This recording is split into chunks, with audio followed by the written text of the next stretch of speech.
네, 여러분 안녕하세요. 저는 젊은 인도 저자 권기철이라고 합니다. 제가 책에서 젊은 인도라는 표현을 쓰면서 쉽게 읽는 경제경영서적을 출간을 했습니다. 이 출간한 이유는 제가 몇 년 동안 인도에서 이제 마케팅 주재원으로 거주하면서 인도의 많은 가능성을 발견했습니다. 하지만 인도라는 나라는 우리가 가기에는 굉장히 먼 나라로 인식되고 있습니다. 따라서 어떻게 하면 인도를 좀 더 쉽고 재밌고 그 다음 미래에 우리의 기회를 땅으로 삼을 수 있게 만들 것인지 거기에 대해서 여러분과 함께 나누는 시간을 갖고자 합니다. 자, 여러분 인도에 대해서 여러분 첫인상은 어떻습니까? 저기 지금 배경화면에 나오는 저런 인상, 저게 이제 인도의 인상 아닐까요? 그리고 우측에 보면 저렇게 인도라고 표현하는 많은 단어들이 있습니다. 자, 한글, 그 다음에 한자, 영어, 일본어. 여기까지는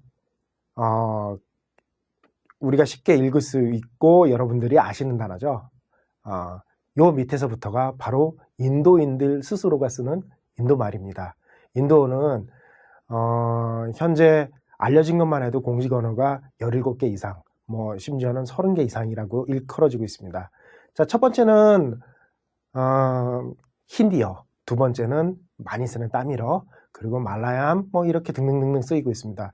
자, 전 세계 어느 나라가 자기 나라를 표현하는데 공식 언어가 17개, 20개 이 정도 되는 나라가 어디 있을까요? 바로 인도는 그런 언어들을 쓰는 참 우리에게 보면 멀고도 먼 나라이지만 인도 안에 들어가 보면 각각이 하나의 큰 사회로 구성된 나라입니다. 자, 그러면 인도를 한번 우리가 훑어보도록 하겠습니다. 면적으로 따지면 전 세계 7위예요.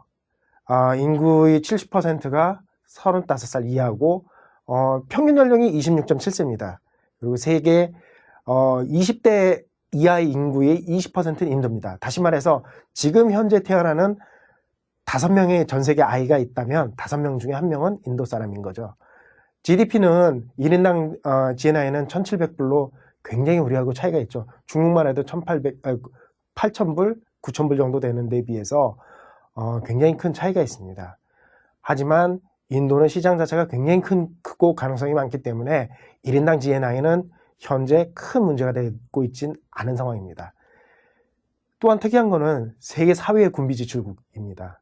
인도는 전쟁을 벌일 나라가 없다고 많은 분들이 생각을 하시지만 그렇지 않습니다. 인도의 가장 왼쪽 오른쪽, 인도는 사실 북쪽으로는 히말라야, 남쪽으로는 인도양, 아라비아해 이렇게 둘러싸여 있는 섬나라 같은 나라이지만 지정학적으로는 굉장히 중요한 나라입니다. 따라서 인도는 자기의 패권을 유지하기 위해서 많은 군사력을 지출하고 있습니다. 또한 G20 회원국이자 29개의 주로 구성되어 있고 공식 언어로는 17개 이상으로 구성되어 있는 나라가 인도입니다. 자, 그러면 인도라는 나라를 조금 더 한번 자세하게 살펴보겠습니다. 면적은 됐고 기후는 열대 몬순이고 온대기후도 있고 고산기후도 존재하는 좀 굉장히 국토가 큰 만큼 다양합니다. 수도는 잘 아시다시피 뉴델리고 인구는 현재 12억 5,900만 명으로 알려지고 있으나 실질적으로 조사해보면 한 13억 가까이 된다라는 이야기도 많이 있습니다. 주요 도시는 여러분들이 잘 아시는 뉴델리, 뭄바이, 첸나이, 그 다음에 벵갈루루 이런 도시들이 있습니다. 특히 이제 벵갈루루 같은 경우는 IT의 도시로 유명합니다.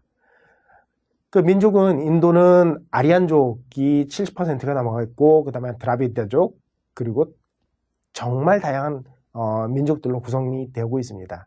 언어는 힌디어를 중심으로 해서 아까 첫 장에서 보셨다시피 따밀어, 말라얌 많은 언어들이 쓰이고 있습니다. 종교는 힌두교의 종주국이 인도, 당연히 힌두교가 80%를 넘어가고 있고 그 다음에 이슬람교 그리고 기독교도 2.3%가 됩니다. 이 기독교를 한번 보시면 2.3% 중에서 우리가 알고 있는 기독교는 0.6% 정도밖에 안 되고 실질적으로 유럽의 그 그 영향으로 인해서 1.7%가 우리가 아는 천주교입니다. 그리고 시크교, 뭐 불교, 자이나교 등으로 종교가 구성되어 있습니다. 그리고 인도는 아시다시피 1947년 영국으로부터 독립을 했고 정부 형태는 의원내각제입니다. 지금 총리는 모디 총리, 그러니까 경제개혁으로 유명한 모디 총리가 총리를 2014년부터 맡아가지고 나라를 다스리고 있습니다. 소속은 인도인민당. 제가 인도에서 살 때는 BJP라는 약칭으로 많이 불렸던 내각의 BJP로 불렸던 그런 당의 수반이 현재 모디 총리입니다. 지금부터는 인도의 다양한 모습을 사진 몇 컷으로 한번 사진과 동영상으로 살펴보도록 하겠습니다. 자, 인도의 그 다양한 모습들, 첫 번째 뭄바이 뒷골목입니다. 여러분, 이 뒷골목 어떤 느낌이 드세요? 이 뒷골목은 우리나라의 70년대와 80년대 이 모습과 유사하다고 저희 뭐 아는 분들이 이 사진을 보고 많은 말씀을 하셨습니다. 그리고 여기는 어딜까요? 또 저는 인도에서 그 마케팅을 하면서 많은 그 광고 촬영도 해봤었고 또한 여러 지역을 많이 방문을 했었습니다. 이 장소는 IT로 유명한 벵갈루루입니다. 언뜻 보시기에는 뉴욕의 한 모습 아닌가요? 여러분들이 또 생각하시는 인도와는 어딘가 모르게 좀 다르다고 생각되시지 않나요? 다음 페이지입니다. 또 마찬가지로 벵갈루루에 있는 아이플렉스라는 건물입니다. 이 건물은 지금은 시티은행이 초기에는 아이플렉스라는 기업이 회사를 만들고 기업을 키워서 저런 모습으로 90년대에 건물을 지었습니다. 그리고 지금은 시티뱅크가 인수를 해서 이 데이터 센터로 활용하고 있습니다. 어때요? 인도가 여러분들이 생각하는 그런 모습과 조금 다르다 느끼시기 시작하시나요? 다음은 자, 이 사진을 보시면 여러분들이 많이 익숙하신 사진 아닐까 싶습니다. 첫 번째 사진 보시면 소들이 길거리에 누워있죠.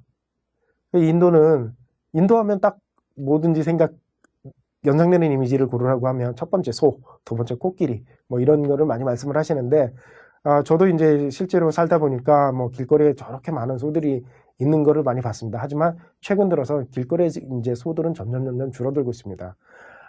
인도가 소의 나라라고 하지만 그 소가 우대받고 소가 뭐 여러 사람에게 추앙받고 그다음 숭배의 대상이기도 한 이런 인도에서 전 세계 1위 소고기 수출국이라는 명예 아닌 명예, 그 다음에 세계 2위의 가족 수출국이라는 이런 데이터 어떻게 생각하세요? 우리는 인도의 여러 가지 모습을 보고 있지만 실제 우리가 아는 인도의 모습은 이렇듯이 굉장히 다른 모습들이 있다는 사실을 여러분들께서 좀 아셨으면 좋겠습니다. 저는 인도에서 몇 년 거주하고 실제 마케팅을 해보면서 인도를 상징하는 하나의 사진을 고른다고 한다면 바로 이 사진을 여러분들께 말씀드릴 수 있을 것 같습니다. 이 사진에 보시면 크고 높은 현대식 빌딩과 바로 그 옆에 빈민가가 함께 공존하는 곳이 바로 인도의 모습입니다.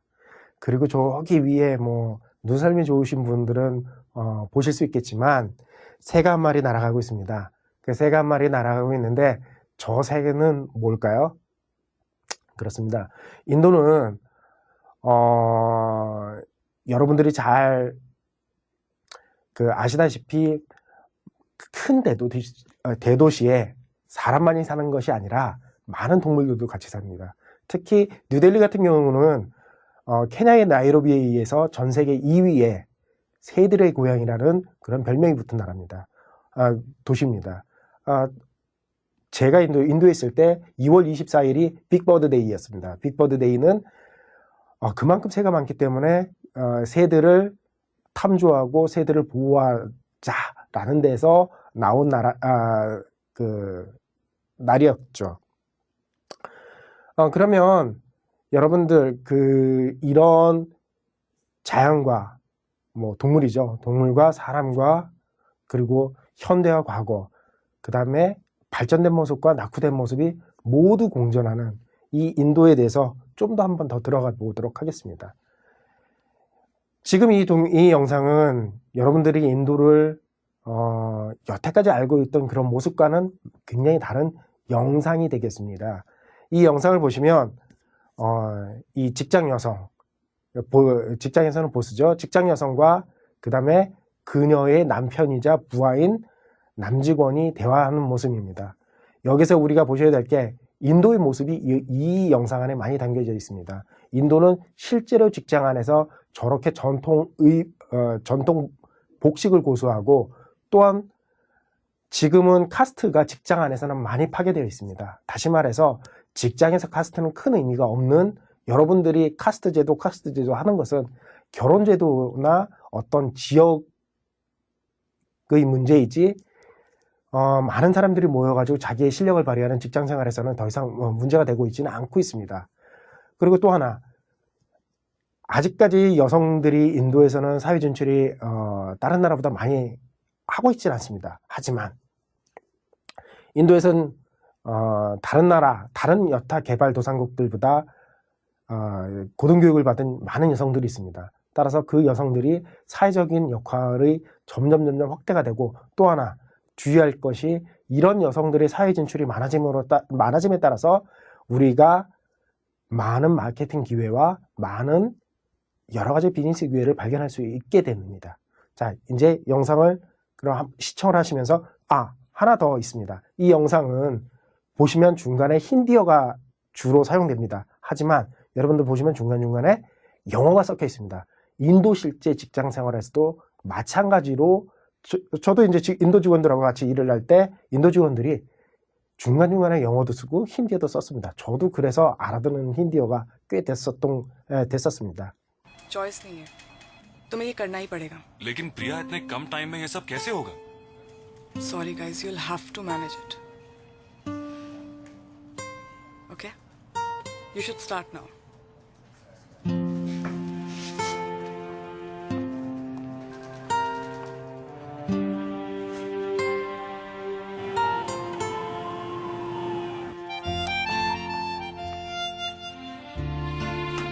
Hi, how's it going? Okay कुछ हो तो कॉल करना। Okay bye bye. अच्छा रोहित, मैं घर पहुंच रही हूँ, तुम डिनर में क्या खाओगे? ओके।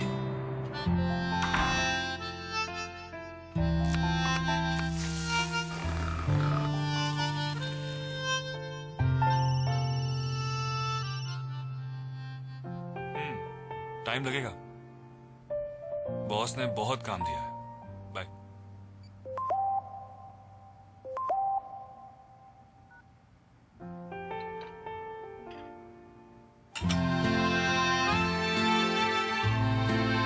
काम ना, बॉस को बोलो कि वाइफ बुला रही है।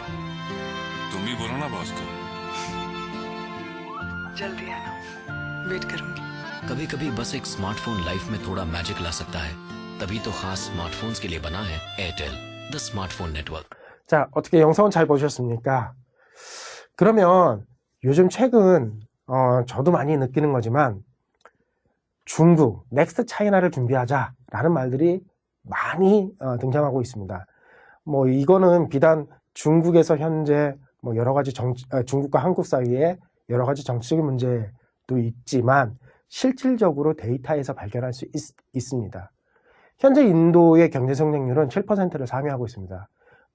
지난 2015년, 16년을 지난 14년부터 중국의 경제 성장률보다는 인도의 경제 성장률이 훨씬 더 높아졌습니다. 또한 향후에 인도의 경제 성장률은 여러 가지 모디 정부의 혁신적인 입법으로 인해서 앞으로 1 내지 2% 이상 충분히 더 높이 성장하리라고 세계의 많은 경제기관들이 예측을 하고 있습니다.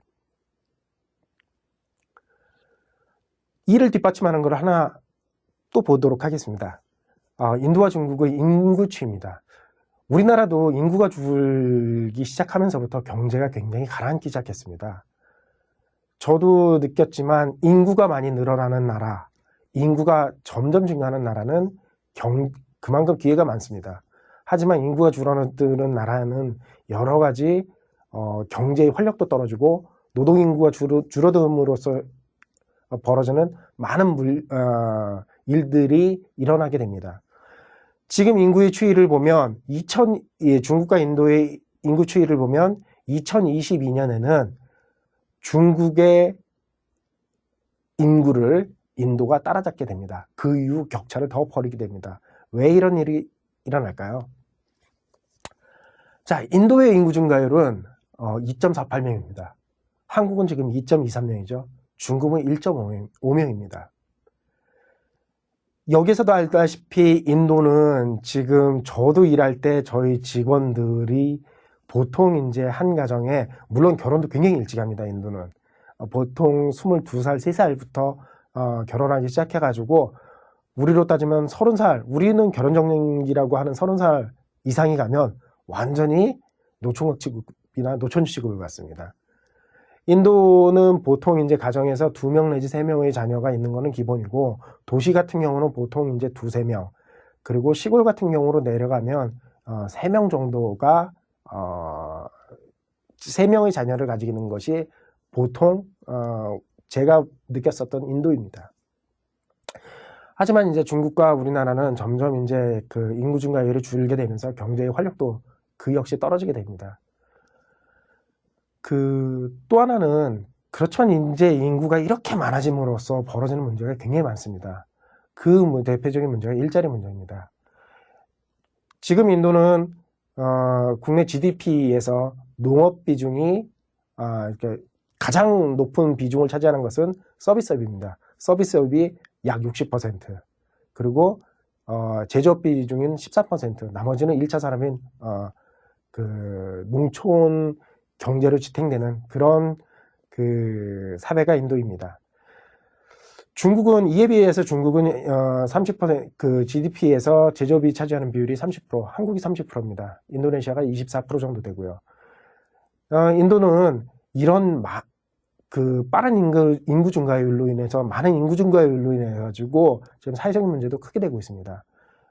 인도의 모든 정책은 일자리에 맞춰져 있다고 해도 과언이 아닐 정도입니다. 하지만 인도는 자급자족할 수 있는 이런 그 식량의 자급자족은 자급자족이 되기 때문에 현재까지 인구를 부양하는데 큰 문제는 되고 있지 않습니다. 하지만 실업 문제는 계속해서 부각이 됩니다.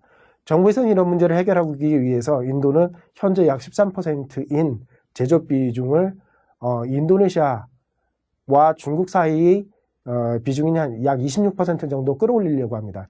이로 인해서 실업 문제도 해결하고 동시에 경제 발전도 이루려고 하는 보관이 깔려 있습니다.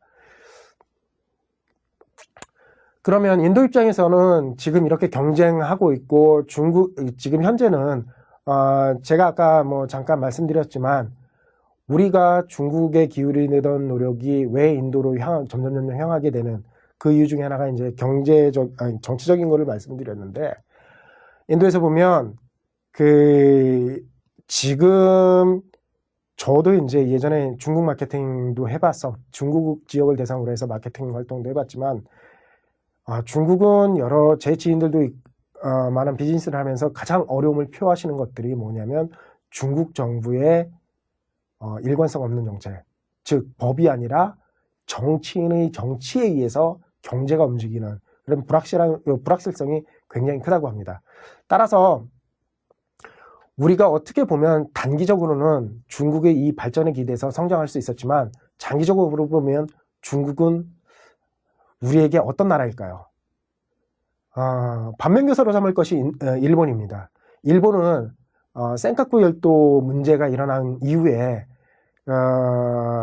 그 문제 때문에 지금과 같은 우리가 겪고 있는 무역 보복을 진작부터 당했습니다. 필리핀도 마찬가지였었고 대만도 마찬가지입니다. 일본이 그때 움직인 것은 굉장히 스마트하게 움직였습니다. 바로 대안을 찾았던 거죠. 그 대안이 인도였습니다. 따라서 현재 인도에 들어가 있는 기업 수를 살펴보면 한국은 500개가 채 되지 않습니다. 하지만 일본은 1800개 정도 되고 있습니다. 그 다음에 또 하나, 일본은 연간 수십조 원을 인도에 투자하고 있습니다. 올해 2018년부터는 델리와 그 뭄바이를 잇는 철도 라인 현대화 계획도 일본이 투자해가지고 시작을 하고 있고, 뭄바이와 구자라트, 그러니까 구자라트는 모디의 고향입니다. 구자라트를 잇는 고속전철이 작년에 사인을 해서 올부터 설계에 들어간다고 합니다. 이렇게 많이 이 철도 라인을 기준으로 해서 인도는 많은 기업들이 진출을 앞으로 계획하고 있고 계획을 할 예정입니다. 그러면 현대 인도 정부의 그런 대외 정책 기조는 어떻게 과거 정부하고는 좀 다른지, 거기에 대해서 제가 잠깐 살펴보도록 하겠습니다. 과거 정부는 만모한 싱 정부인데 2012년부터 2014년까지 정책을 한번 살펴보도록 하겠습니다. 목표는 정책 기조는 똑같습니다. 신비동맹 정책. 비동맹 정책은 여러분도 아시다시피 미국이나 러시아의 패권하에 러시아의 패권에 휘말리지 않고 독자 나름대로 외교 정책을 펴 나가겠다라는 것입니다. 하지만 이제 구소련이 몰락하고 세계 질서가 굉장히 복잡하게 바뀐 현재에는 그런 비동맹 정책을 고스란히 따라갈 수 없기 때문에 1990년대 후반부터는 신비동맹 정책이라고 해서 인도 나름의 그 독자 노선을 걷는 그런 정책을 쓰고 있습니다. 그 유심하게 지켜보셔야 될 게 G2에 대한 정책입니다. 과거에는 범친미 정책, 미국과는 그냥 친하게 지낸다 이 정도였고, 중국과는 그 어차피 국경 문제가 1962년부터 국경 분쟁이 흔히 심했었습니다. 그래서 그 대중국과는 좀 온건책으로 갔다고 하면, 모디 정부는 BJP라는 그런 정당이 굉장히 민족 정당입니다. 따라서 적극적인 자기의 이익을 위해서는 적극적인 친미, 그 다음에 대중은 강경책을 쓰고 있습니다. 이 기조에 맞춰 가지고 일본도 인도하고 경제 정치적인 협력을 강화하고 있습니다. 동아시아 정책도 이제는 룩 이스트라고 해가지고 과거에는 그냥 동방을 보자, 동도서기.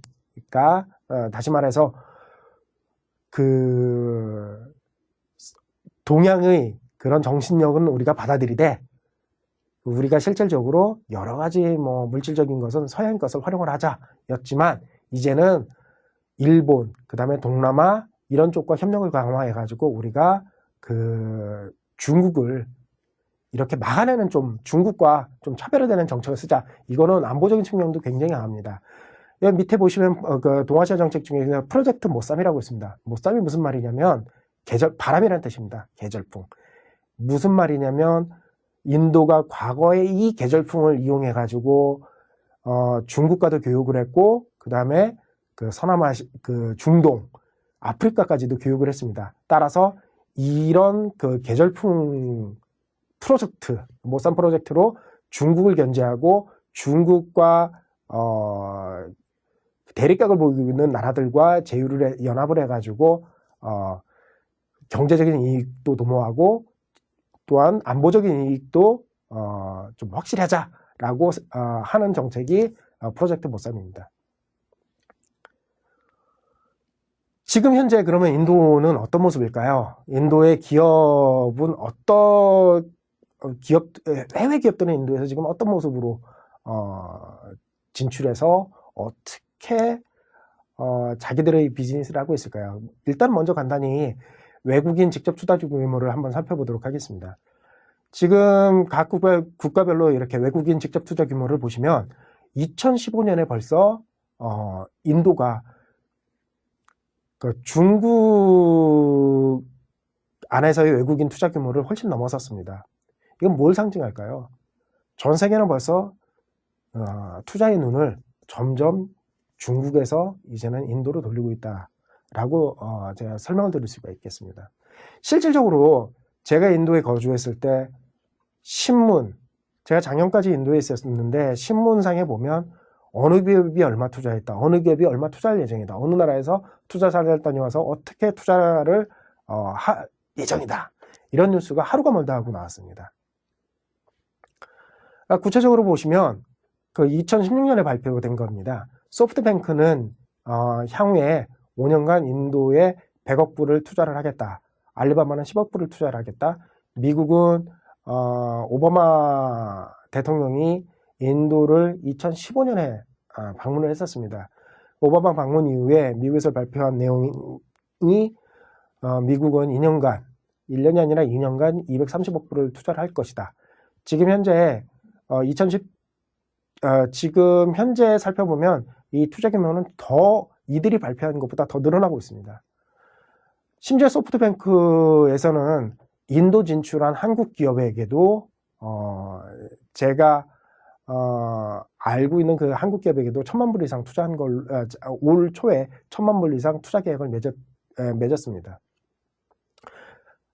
그 다음에 중국은 현재 이제 투자 규모가 과거에 비해서 인도에 적대국인, 적성국이죠. 서로는 전쟁도 많이 벌이고 있었으니까, 299%의 투자 신장률을 보이고 있습니다. 2014년 비해서 2015년이 299% 성장을 했고, 일본은 21%, 그리고 일본의 지금 일본의 경제인단체 연합회가 일본 기업 내 설문조사를 한 결과, 2014년에 설문조사를 했습니다. 85%가 앞으로 인도에 진출할 예정이다 라는 답변을 했습니다. 하지만 이제 한국은 2014년 기준으로 해가지고 1억 4천만 불, 전년 대비 그것도 14.7%가 줄어들었습니다. 기업 수도 지금 현재는 500개가 되지 못하는 이 기업 수를 보이고 있습니다. 물론 정부 발표 자료에 따르면 830개 정도가 등록이 되어 있지만 실질적으로 기업을 하는 그 기업의 수는 보시다시피 숫자가 굉장히 낮고, 이 숫자 중에서도 많은 기업들이 식당, 그다음 굉장히 소규모의 자영업들이 많이 진출해 있는 상황입니다. 지금 인도는 세계를 향해서 포유하고 있는 단계입니다. 인도 모디 총리는 메이크 인 인디아로 그 슬로건을 정하고 정부가 2014년 여름에 들어섰습니다. 메이크 인 인디아는 핵심은 3차 산업, 1차 산업이 큰 인도에서 2차 산업을 성장시켜서 2020년에는 제조업 비중을 22%까지 향상시키는 목적으로 1차 목표로 삼았습니다. 궁극적으로는 중국의 제조업을 대체해서 인도의 발전을 이끌어내겠다라는 게 메이크 인 인디아입니다. 여러분들 보시다시피 메이크 인 인디아 좀 약간 이상하지 않습니까? 뭐냐면 메이드 인 코리아, 메이드 인 차이나 이런 걸 많이 들어봤지만 메이크 인 인디아, 왜 이걸 썼을까요? 메이크 인 인디아라는 건 메이크에 담긴, 메이크는 현재형입니다. 메이드는 과거형. 따라서 인도의 모디 총리는 메이크 인 인디아, 현재에 집중해서 인도를 이끌어 나가겠다. 즉 현재 제조업을 부밍시켜가지고 인도를 이끌어 가겠다라는 큰 의지가 담겨져 있는 슬로건입니다. 세계를 향한 인도에서는 모디 총리가 들어서고 난 다음에 여러분들께 두 컷의 사진을 보여드리도록 하겠습니다. 왼쪽 컷은 2015년 영국을 방문해서 그 간디 동상 제목 2016년이죠. 제막식이 거행된 그 장소에서 기념 촬영을 한 겁니다. 간디는 영국 입장에서는 테러리스트였습니다. 하지만 브렉시트 이후에 영국에서는 인도가 브렉시트를 하고 난 다음에 자기들이 스스로 경제를 활성화시키기는 굉장히 어렵다는 걸 알기 때문에 과거의 영연방의 가장 큰 국가인 인도에 굉장히 큰 구애를 하고 있습니다. 그런 결과로 이렇게 테러리스트였던 간디의 동상이 영국 의사당 앞에 딱 서 있는 겁니다. 우리로 따져보면 안중근 의사나 그런 항일 지사 분들의 동상이 일본의 국회의사당 앞에 서게 된 모습을 상상하시면 될 겁니다. 그만큼 굉장히 큰 사건이었습니다.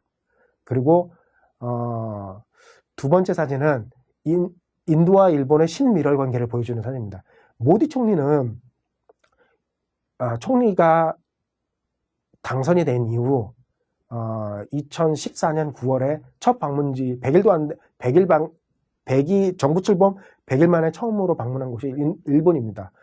이때 모디 총리의 행적을 살펴보면 굉장히 흥미로운 게 많습니다. 한가롭게 다도를 한다던가 절을 방문한다던가 이렇게 학교에 방문해가지고 아이들과 시간을 함께 한다던가 이런 일들이 많이 있었습니다. 왜 이런 일이 있을까요? 일본과는 천천히 오랫동안 관계를 쌓고 가겠다. 이런 의지의 표명입니다. 따라서 마찬가지로 일본도 중국을 견제하는 자기의 파트너로서 미국 그리고 인도를 오른쪽에는 미국, 왼쪽에는 인도를 붙잡고 중국을 견제하겠다라는 강력한 정책이 있기 때문에 이런 다양한 이벤트도 마련을 했던 걸로 제가 기억을 하고 있습니다. 자, 이상으로 첫 시간은 제가 이렇게 인도의 지금 현재의 모습에 어떤 모습일까 여러분들이 많이 궁금해하실 텐데 그런 모습 위주로 제가 말씀드렸습니다. 다음 시간부터는 좀 더 인도의 재밌는 내용과 재밌는 이야기로 같이 하도록 하겠습니다. 감사합니다.